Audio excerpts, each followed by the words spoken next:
Austin Ekeler said, with all that new money, quote, he's got a ton of pressure, close quote. Shady Justin Herbert, we will talk about him early and often on this show. But how much pressure is on Justin Herbert this season? Oh, a lot of pressure. A lot of pressure. I'm surprised Ekeler said that. I know. Normally you don't really say that, but it's true. I mean, I love to compare players with their peers, compare players in their draft class. If we look at Justin Herbert, you have Jalen Hurts in that draft class. He's got paid. We know that Joe Burrow is about to get that bag back, sir. right? So you look at all these players, and it's like, okay, how can we compare them to the guys in his draft class? Well, Jalen Hurts, he's been to the Super Bowl. He has. Burrow, he's been to the Super Bowl. That did happen. The only person that hasn't won a playoff game, not Super Bowl, just won a playoff game, is Justin Herbert. And Tua. And now, I mean, but I didn't want to because he didn't get the money yet. They're gonna cuss me out online if I didn't mention it. But so, and as I think about it, it's like that's pressure. So you haven't won a playoff game. Yeah. You have more money than all the quarterbacks in your draft class. What are we waiting on? If you ask people around, they would probably say that he probably is the most talented quarterback in that draft class. I'll tell you that. Right? You would say Joe Burrow's probably better, but more talented, they would go with Justin Herbert. So when you ask about pressure, yeah.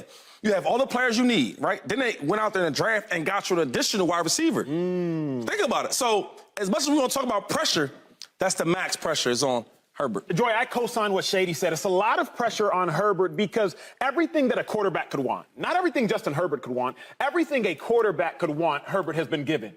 Okay, last year, you know a quarterback desperately needs an offensive tackle. That's one of the most important positions, most important position to a quarterback. You draft one, Rashawn Slater, first round.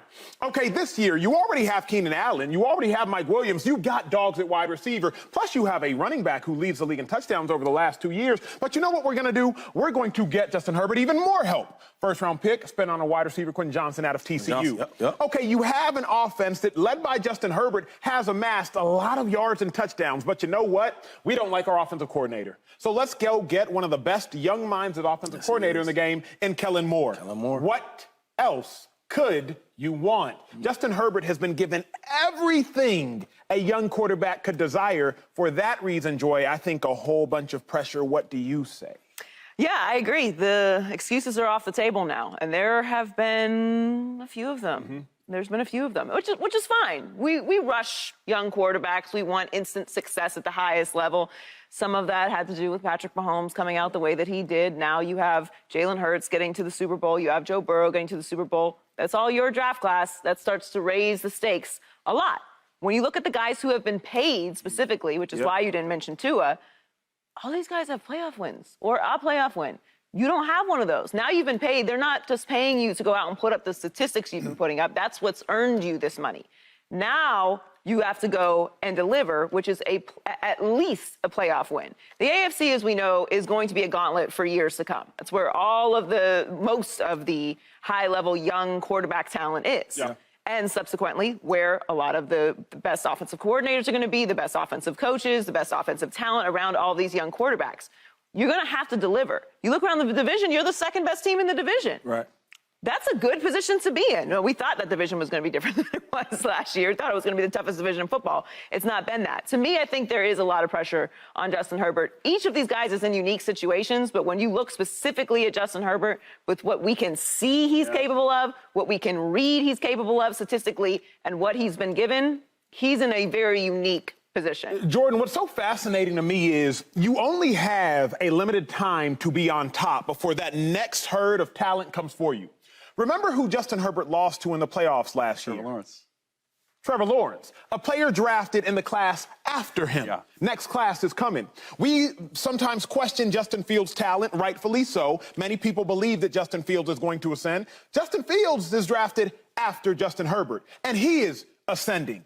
So you think about not only competing with your peers, like Shady brilliantly said, but there's also a crop of QBs coming after. How much pressure on Herbert this season? So there's a lot of pressure on Herbert, without question. I think 7 out of 10 for me, is the number.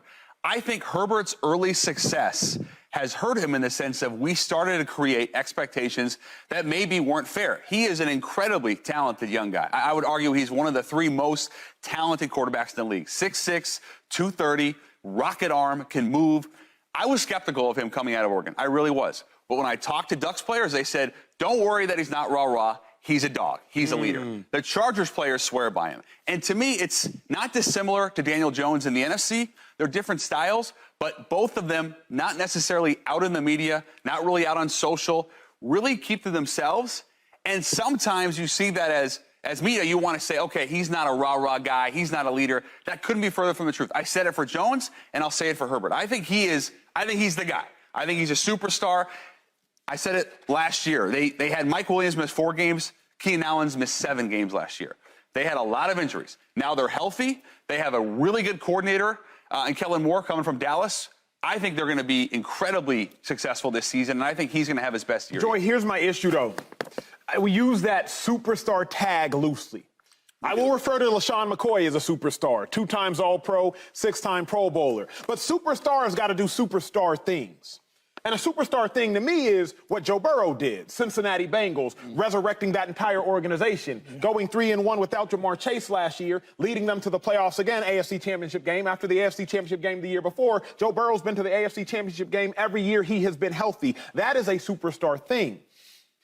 But I haven't seen Justin Herbert make it amount to team success, Joy. So for me, it's like, what do you need to see from Herbert this year? Well, he has to take the next step. We've been asking, as Jordan said, we kind of rushed to anoint him, and rightfully so. His rookie year was incredible, and he was way better than people thought he was going to be. There were a lot of questions about him coming out of Oregon. Not for me personally, but some people were not sure about it. Yeah, and that's fair based off the offense that they were running there and what you saw from him. I think the Rose Bowl changed my opinion of him. Yeah. But he got to the NFL and he delivered. We saw he's talented enough to play, and he's talented enough to put up the statistics, and we can visually see how great he is.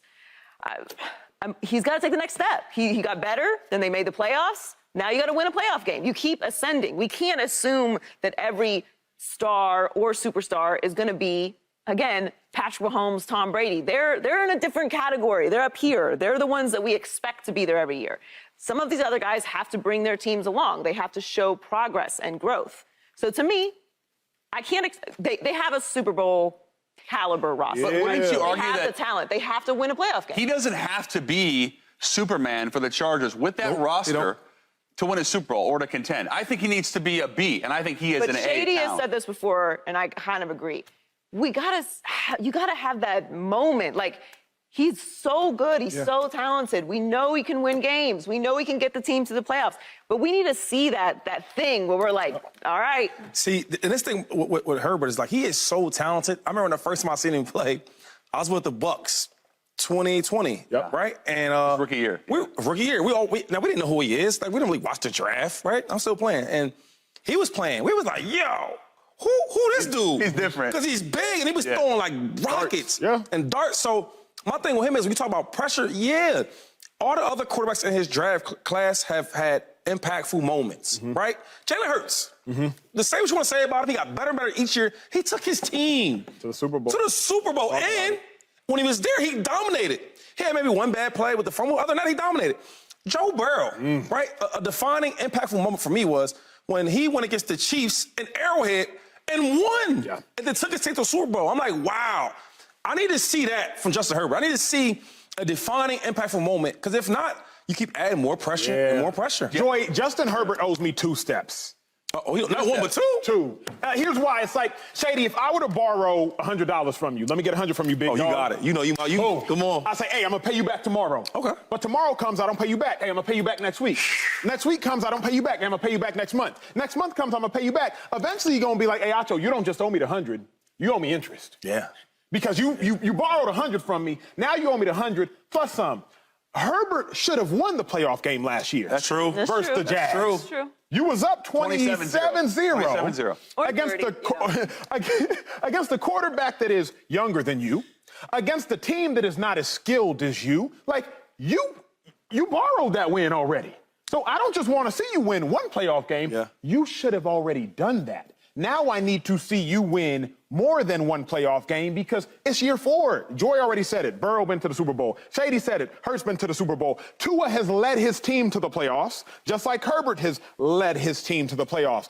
Schulz, I need to see more than just one. They also had Rashawn Slater out a lot of last season, and all-pro. That's a killer. And DeAndre Carter, who's now with the Raiders, was with the Chargers last year. I said, can you describe Justin Herbert to me? He said he's Hulk with a cannon, Hulk with an arm.